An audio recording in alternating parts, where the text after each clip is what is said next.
Hola amigos de Relatosaurio, yo soy Mina y les mando un gran abrazo a donde quiera que se encuentren. Hace muchísimo tiempo que no subo un video, pero tengo la fortuna de ser parte de algunos proyectos que me han tenido un poquito ocupada, pero ya estamos aquí de regreso. Como el título de este video lo menciona, ahorita que estamos en esta época del famoso coronavirus, voy a platicarles un poquito lo que sucedió en este tiempo que no he estado conectada y que tuve que realizar un viaje al extranjero y tuve la oportunidad de vivir de primera mano lo que fue la experiencia coronavirus en Europa. Así que, sin más preámbulos, muchísimas gracias por seguir aquí conmigo y esto es Relatosaurio. Todo comenzó porque yo iba a pasar mi cumpleaños en Suiza, quería hacer un viaje para llevar a mis papás que nunca habían ido a Europa. Nosotros somos mexicanos, residimos yo en la Ciudad de México, mis papás en el Estado de México, más o menos como a 1 hora de mi casa, y quería llevarlos a ellos a Roma y yo poder pasar también unos días en Suiza. Así que trazamos una ruta que si en algún momento ustedes quisieran saber más a detalle de ese viaje, déjenme en los comentarios y yo con muchísimo gusto les platico paso a paso rutas, les puedo platicar lo que deben, no deben hacer respecto a papeleos, visados, dónde hospedarse, qué comer, cómo tener teléfono, porque una vez que uno cruza el continente cambian totalmente las tarifas y pues todas esas cosas, dudas que se tengan, en algún momento podré hacer un video específico de eso. Para no hacerles el cuento más largo, nosotros teníamos planeado ir de París hacia Bélgica, de Bélgica hacia Holanda, de Holanda a Suiza, luego a Mónaco y luego terminar en Italia. Nosotros fuimos en febrero, a mediados de febrero, pero en enero fue cuando empezó todo el asunto del coronavirus. Hasta ese momento, cuando nosotros nos fuimos, no estaba declarada pandemia ni nada de eso. Nosotros sabíamos que habían casos de personas que habían estado en China y que habían viajado a diversos países y que empezó el contagio. Entonces, hasta ahí teníamos esa información, solo que empezó a avanzar como un poco más rápido y más rápido y más rápido. Para esto nosotros teníamos nuestros boletos comprados con 7 meses de anticipación, así que boletos que no tenían ningún tipo de reembolso ni cambio y pues el viaje lo íbamos a hacer sí o sí. Y nunca nos pareció que hubiera, que hubiera la posibilidad de que interfiriera ni el coronavirus ni ninguna otra cosa con nuestro viaje. Este asunto global no creímos que fuera a suceder gran cosa, ¿no? Que creímos que podía ser como algo pasajero hasta cierto punto. No estamos acostumbrados a que las cosas a nivel global nos afecten de una manera tan intensa, ¿no? En América. Creo que los problemas particulares que tenemos, sobre todo los que vivimos en Latinoamérica, o sea, los narcos, los maras, los feminicidios, la misoginia, la trata de blancas, el tráfico de drogas, el tráfico de órganos, los secuestros, los infanticidios. Definitivamente no hay espacio en nuestra cabeza para saber si un virus que viene de China nos iba a hacer algo. Por lo menos aquí en México muchas veces no nos fijamos en lo que está pasando en otros continentes, es como un rumor lejano. Tomamos nuestro vuelo hacia París y de París sí nos fuimos a Bélgica, ahí estábamos bien. Cuando llegamos a Bélgica nos enteramos que había un poco ya de desabasto y que había un poco de preocupación en el aeropuerto de París del tránsito de turistas y en los supermercados que ya se había agotado el alcohol y que se habían agotado los cubrebocas, pero en ningún momento nosotros vimos a gente con cubrebocas y así que estuviera como muy preocupada por la situación higiénica y todas las medidas que hasta este momento ya se tienen, ¿no? Fue como una especie de rumor que estaba sucediendo, pero hasta ahí. De Bélgica nosotros fuimos a Brujas, fuimos a Bruselas y después nos fuimos a Holanda. Y en Ámsterdam totalmente despreocupados, o sea, no había gente ni con cubrebocas. La cantidad de turistas es inmensa. La gente estaba llenando las calles como un día normal, ¿no? La zona roja estaba llena, las terminales, o sea, la gente estaba haciendo su día a día de manera normal, sin ninguna preocupación. No habían anuncios en la calle o no lo sé, por ejemplo, en altavoces, ya después les platicaré un poco más sobre eso, ¿no? O podías entrar ya a una iglesia, podías entrar a algún recinto, algún museo, y no había ningún tipo de problema. Nosotros tomamos un bus, como una especie de turibús que te incluye un autobús y un barco, y tú puedes hacer las paradas que quieras, bajarte y regresar. Y nos bajamos al museo donde hacen los diamantes, estuvimos en la casa de Ana Frank, estuvimos en muchos lados que no existía ni siquiera un anuncio en la puerta de tengan cuidado con el coronavirus, ¿no? O sea, para ellos era una cosa que no estaba sucediendo para nada. De ahí nos fuimos hacia otros pueblos de Holanda, fuimos a Volendam, fuimos a ver los molinos, fuimos así a hacer como varias escalas en diversos pueblitos, y la misma situación. O sea, no había ningún intento ahí de informar ni nada, o sea, no existía absolutamente nada. Para esto, en Francia, nosotros cuando llegamos a París, estuvimos 2 días ahí y después nos fuimos a otro lugar que se llama Mont Saint-Michel. Y en Mont Saint-Michel estaba muy, muy, muy lleno de turistas orientales. Es un pueblo bastante pequeño y prácticamente se alimenta de los turistas, porque son unos cuantos hoteles los que se encuentran ahí, una galería de arte y restaurantes. O sea, les estoy hablando de 3 hoteles, una galería, 3 restaurantes y unas cuantas casas que se ve claramente que son casas de campo, ¿no? Que la gente no vive realmente ahí. Así que todos los turistas que estábamos ahí éramos nosotros, 5 mexicanos, habrían unos 5 norteamericanos y el resto, que les estoy hablando de 3 autobuses, eran personas de Oriente. Yo me atrevo a decir por sus facciones que eran coreanos, y porque en algún punto sí vimos que alguien traía una banderita, una de las personas traía una banderita de Corea. Y pues nada, yo iba preparada con desinfectante en aerosol, así de manitas.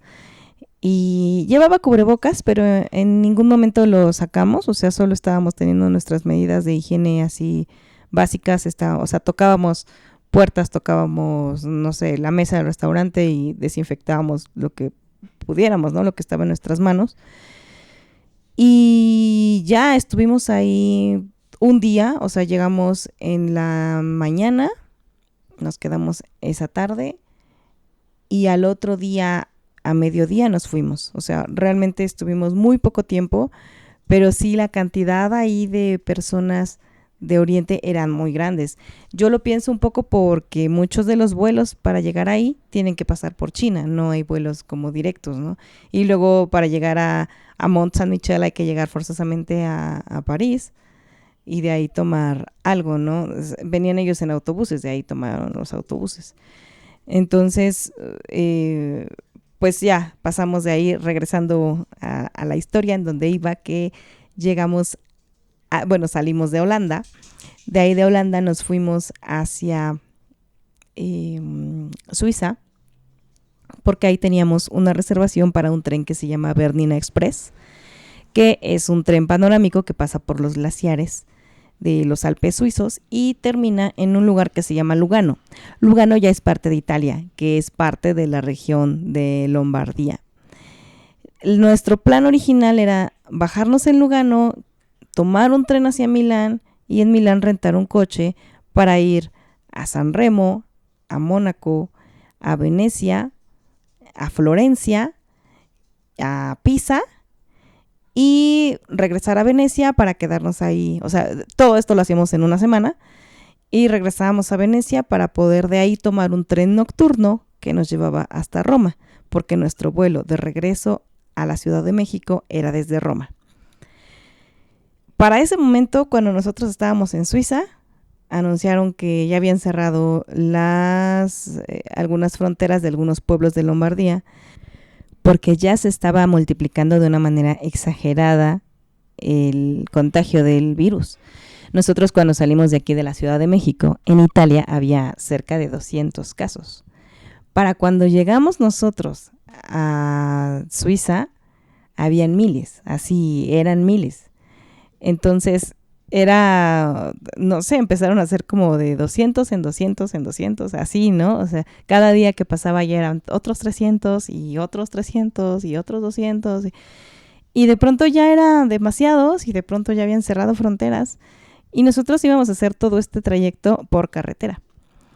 Entonces tomamos la decisión de hablar en familia porque yo iba con mis papás. Mi papá tiene 70 años, mi mamá tiene 65. Y también iban mis dos amigos, que nosotros tenemos entre 33 y 35 años los tres. Entonces, pues ahí sí no había como mucho problema porque pues finalmente no éramos como la gente que está en riesgo, ¿no? Porque se supone que es problemático para adultos mayores y para niños y mujeres embarazadas. Así que, pues, hablando ya así en familia, mi mamá, mi posición sí era mantener a salvo a mi papá, ¿no? Porque además mi papá es una persona que fuma mucho y pues ya es grande y a mí sí me preocupaba un poco que sí pudiera afectarle.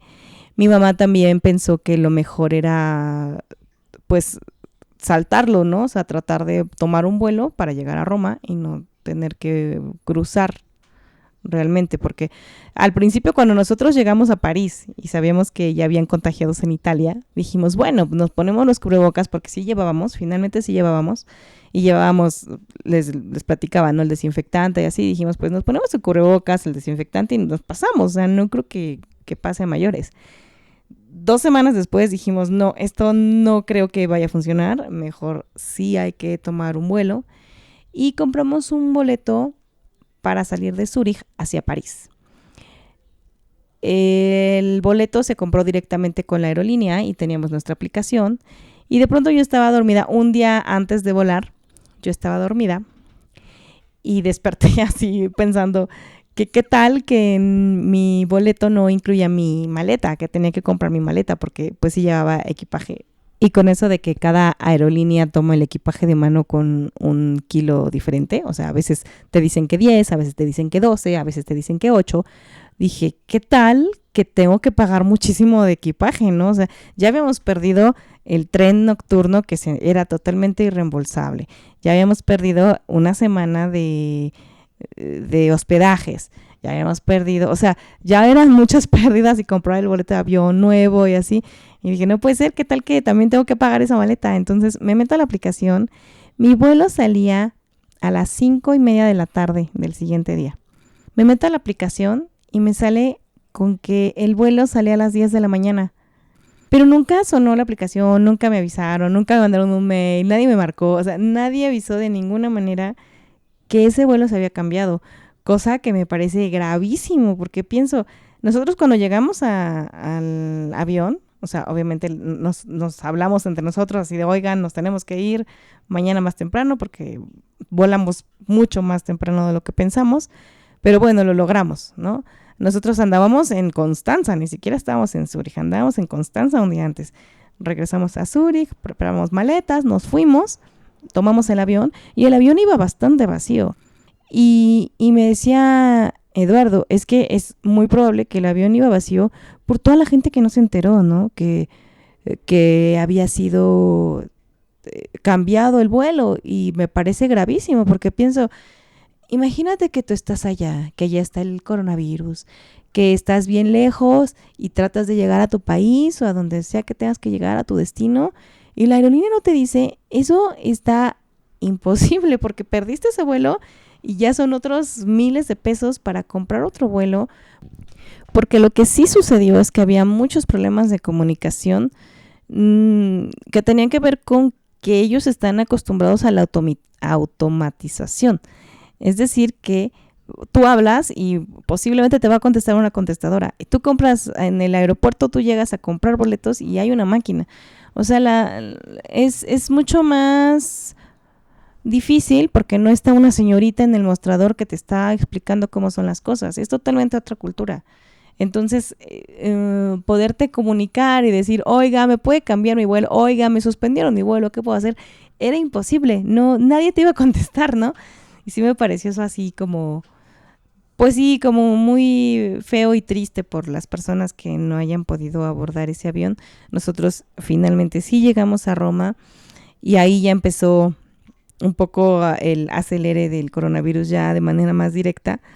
Desde Zúrich habíamos visto nosotros ya que habían anuncios, por todos lados habían anuncios, anuncios en la calle, anuncios en las iglesias, no habían iglesias que decía, si usted viene de Wuhan o de alguna provincia china, usted no puede tener acceso aquí. Eso lo llegamos a ver en una iglesia jesuita. El resto de las iglesias son protestantes y ellos no tenían tal cual una restricción así de no entren, pero sí tenían anuncios por todos lados de este lugar es un foco de infección, ¿no? Ahí están viendo las imágenes un poquito de lo que decía, ¿no? Y bueno, habían anuncios en las estaciones de tren, en los restaurantes, en muchos lados, así como de prevención y de este puede ser un foco de infección. Pero nada, o sea, de ahí en fuera, nada más. Una vez que llegamos a Roma, ahí empezó el asunto, ahí sí empezó. Llegamos cuando estaba un poco tranquilo todavía, sí habían muchos anuncios, sí habían lugares cerrados temprano, pero al siguiente día, bueno, cuando llegamos estaba todavía la fila para que entraran a la Basílica de San Pedro. Nosotros no nos quisimos formar porque pues había una fila, raro, ¿no? Había una fila y fue así como, o sea, se supone que ya no había gente, porque ahora hay una fila, y a estas horas, porque ya era tarde. Dijimos, bueno, mañana pasamos y a ver, ¿no? Cuando llegamos al otro día, ya la plaza de San Pedro ya estaba cerrada. Ya la basílica ya se había cerrado, cerraron el Coliseo. Básicamente cualquier lugar en donde se pudiera concentrar gente estaba cerrado por decreto del primer ministro. Y ahí sí tenían papeles que decían decreto y te explicaban que no iban a abrir hasta el 30 de abril o hasta, dependía, ¿no?, del lugar. Y bueno, pues ya, por lo menos sabíamos que no íbamos a poder entrar a ningún lado, que íbamos a estar un poco más guardados en nuestro hospedaje, que ahí sí no nos quedamos en un hotel, nos quedamos con un particular para no tener contacto con nadie más. Y pues ya fuimos a dormir.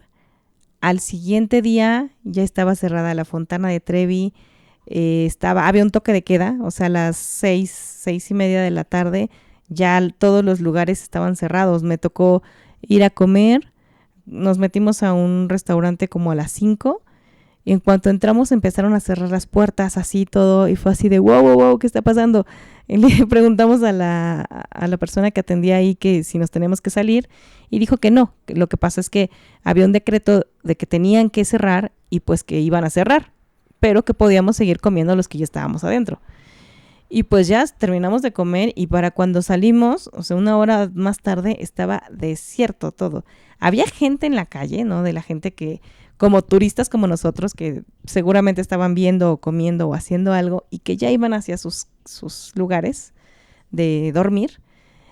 Y ya, había personas de puestos ambulantes, ¿no? Como los que venden las castañas, como los que venden souvenirs, que sí estaban abiertos. Prácticamente esta calle que conduce hacia el Vaticano era la única que tenía, pues, estos locales donde venden playeras o todo tipo de souvenir. Ellos sí estaban abiertos. Pero ya así más hacia el centro, o sea, más cercano hacia Vaticano, sí estaba abierto un poquito. Pero ya más hacia el centro, así totalmente cerrado. Y bueno, al siguiente día nos toca que ya los policías, de pronto tú estabas, un día antes sí lo habíamos notado, que estábamos en la Fontana, antes de que la cerraran, estábamos ahí viendo y de pronto unos policías dijeron a 1 metro de distancia, pero solo le dijeron a unas personas y se fueron. Pero sí alcanzamos a escuchar el a 1 metro de distancia y fue como raro, lo grabé un poquito y ya, no pasó a mayores. 2 días después, los policías ya estaban separando a todo mundo. O sea, tú ibas por la calle y te decían a 1 metro de distancia y te separaban. Llegabas, no sé, a una farmacia, yo fui a comprar vitamina C a una farmacia y no te dejaban que hubieran más de 2 personas en el local, ¿no? O sea, hacían como fila afuera y entonces permitían que pasaran de 2 en 2 o de 3 en 3, dependiendo de, pues del espacio del local, para que no hubiera como aglomeraciones, ¿no? Fui a comer, a tomar café ahí por el Panteón, al Café Central, y estaba vacío, o sea, estaban mis papás, Eduardo, Omar y yo en todo el café, y pintaron en el piso, bueno, con cinta, que aquí le llamamos cinta canela, con cinta adhesiva. En el piso ponían unas líneas a 1 metro para que las personas se pararan sobre esa línea y conservaran su distancia, por si había mucha gente que pudieran hacer eso, pero no había absolutamente nadie. Y ese día, porque lo encontramos abierto, un día antes estaba cerrado. Yo me imagino que por todo el asunto pues económico, de pronto algunos locales abrían, cerraban, estaban un poquito intermitentes, ¿no? Para a ver si recuperaban un poco, porque pues, o sea, las rentas siguen corriendo, los gastos de mantenimiento siguen corriendo, independientemente de que haya o no actividad turística. Y bueno, al siguiente día ya así fue el acabose. O sea, nosotros salimos ese día ya del país y sí tuvimos la fortuna de poder salir, porque ahorita, como verán en las imágenes, realmente los vuelos, si tú veías una pantalla, no sé, por pantalla habían 3 vuelos. De todos los vuelos que anunciaban por pantalla, solo 13 ocurrían. Los demás estaban cancelados. Pantalla tras pantalla, todas las pantallas en rojo, que todos los vuelos que tenían conexión los cancelaron. Nos encontramos a una persona ahí que era una mexicana que vivía en Rosarito, y dice que ellos tenían boleto para hacer escala en Los Ángeles y de Los Ángeles para México, y que se los cancelaron. Entonces que les dijeron que la opción era quedarse hasta el sábado, o sea, 4 días después, para poderles dar un vuelo que probablemente saldría directo para acá, pero que no era una garantía que sí saliera. Y nosotros íbamos a salir en un vuelo que sí iba directo para acá. Yo me encargué de comprar desde antes, o sea, cuando planeé el viaje, que nuestros vuelos fueran directos. Mi vuelo sí era directo, y en mi avión, cuando yo hice el check-in, aparecía que habían lugares. Pues resulta que decían que no había lugares, ¿no? O sea, que el vuelo ya estaba saturado. Y bueno, ya después ya entendimos, pues sí, no querían saturar el avión precisamente porque pues en un avión, mientras más personas habían, más riesgo de contagio hay.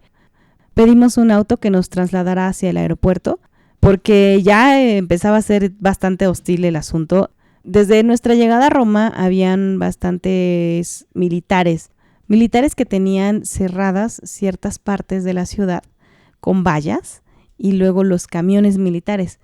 O sea, de una forma que yo les decía, ¿no? A mis amigos y a mis papás les decía que yo creo que en cualquier momento, si declaran esta ciudad en cuarentena, tan sencillo como que giren esa valla y se acabó. Porque realmente ya estaban puestas las vallas y ya estaban ahí puestos los militares. Ya prácticamente era como esperar una orden para girar la valla, el único espacio de 1,5 metros por donde pasaba la gente. Y eso estaba como de maneras, no sé cómo llamarlo, como haciendo un circuito, pues cerrando la ciudad. Para llegar al centro tenías que pasar esas vallas. Entonces ya empezaba a ser como un poco hostil. Nosotros salimos a la tienda y de pronto una policía a las 6 de la tarde llega y nos dice, tienen que irse a su casa. Y nosotros, ok, ya nos vamos, y nos fuimos, ¿no? Y pues ya, o sea, nosotros solo queríamos ya salir de ahí porque pensamos que en cualquier momento iban a cerrar o iban a empezar pues la gente ya empezaba, se siente, ¿no? La hostilidad, y se siente que los italianos están enojados con los turistas porque pues finalmente fueron los turistas los que fueron a enfermar su país, ¿no? Y pues así, o sea, había gente que te contestaba muy mal en el súper, que te aventaban el cambio, o sea, estaban bastante ya hostil toda la situación. Solo queríamos salir de ahí. Pasó el coche por nosotros, logramos pasar sus fronteritas, y llegando al aeropuerto pues nos revisaron con escáner así de infrarrojo para dejarnos pasar. Nos revisaron después igual con un termómetro, Ya pasamos y adentro del avión nos damos cuenta de que estaba vacío. O sea, yo en mi fila íbamos mi amigo y yo, un amigo y yo. Adelante de nosotros habían 2 filas vacías, atrás de nosotros habían 3 filas vacías. A un lado de mí había una señora solita, ya saben, son estos aviones que van 3 lugares, pasillo, 4 lugares, pasillo, 3 lugares.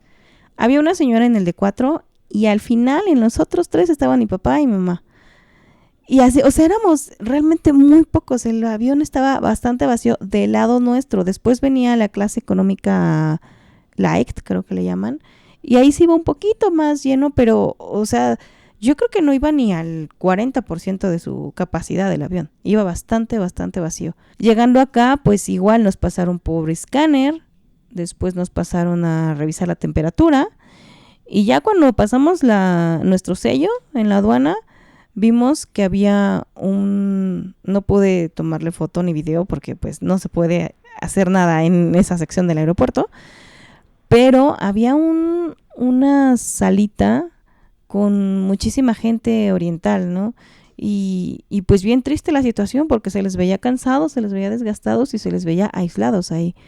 No sé exactamente cuál es yo me imagino que los tienen ahí como en cuarentena, ¿no? ¿Cuál es la indicación o qué? Pero yo pienso que independientemente de que los tengan en cuarentena, como que están violentando sus derechos, ¿no? De tenerlos por lo menos cómodos, porque estaban ahí todos parados, ahí en una salita, ahí esperando y seguramente los iban a tener ahí quién sabe cuánto tiempo, ¿no? Y pues ni hablaban español, ni inglés, ni nada. O sea, sí se me hizo así como, pues como bien feo y bien triste. Y pues nada, por el hecho de ser oriental, ¿no? O sea, eso sí está muy terrible la situación. Ya logramos nosotros salir, ni siquiera nos revisaron. Ven que generalmente cuando uno viene de un vuelo internacional pasa por donde están los del SAT o donde tienes que declarar lo que compraste. Y eso, ven que también habían estos foquitos, ¿no? Que uno presionaba y que se salía rojo, no te revisaban toda la maleta, te salía verde, pasabas. Todo eso se anuló. O sea, así como nosotros salimos del termómetro y del escáner, nos dan nuestro sello directamente hacia afuera. No te revisan la maleta, no te revisan si traes algo, si no traes algo. O sea, yo me pude traer un tucán adentro de mi mochila y nadie me hubiera hecho nada. Bueno, no hay tucanes en Italia ni en ningún lugar donde fuimos, pero es decir, me pude traer una planta, ¿no? Todas esas cosas que son ilegales y que no puedes traer así nada más. Ni siquiera intentaron revisar nada.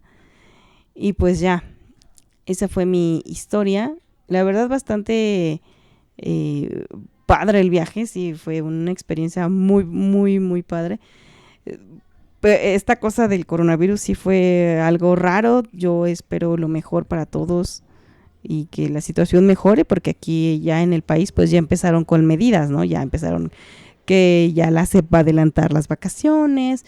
Yo trabajo en teatro y estoy súper segura que nos van a cancelar las funciones y todo lo que tenga que suceder para pues controlar la epidemia. Pero bueno, hasta aquí el viaje. También si les interesa, yo fui a que me hicieran mi prueba de coronavirus para entregar un certificado en mi trabajo, porque me lo estaban pidiendo para que garantizara que no se iba a enfermar nadie que estuviera en contacto conmigo.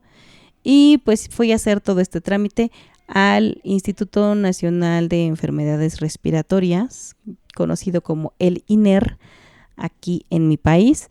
Y pues ahí me atendieron así con la mejor disposición y me dieron toda la información necesaria para garantizar que no voy a contagiar a nadie. Y creo que es una cosa pues importante, ¿no? Que independientemente de que creamos o no creamos, porque aquí hay mucho debate en mi país de si es real o no la enfermedad y si te va a morir o no, o es un asunto político o es económico, etcétera.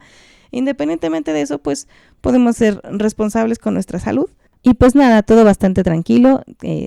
Siempre hay que tratar de mantenernos informados con información realista. Acérquense si pueden a las instituciones de salud. No lo busquen en Facebook, no compartan cadenas. Búsquenlo directamente en las instituciones de salud y ahí van a tener la información, o en las páginas oficiales de las instituciones de salud, Y ahí pueden encontrar la información de primera mano y de especialistas realmente de cómo es la situación y cómo se pueden cuidar y pues lo mejor del mundo para todos. Muchísimas gracias por volverme a escuchar. Estoy muy contenta porque ya llegamos a los 1000 y tantos suscriptores, por tanto ya tenemos desactivadas muchas funciones más en YouTube que las iré investigando y ya voy a seguir subiendo más videos. Estoy bien consciente de que me pidieron que grabara Harry Potter. Es el siguiente libro que voy a empezar a narrar. Y pues nada, un abrazote para todos ustedes. Yo soy Mina y esto es Relatosaurio.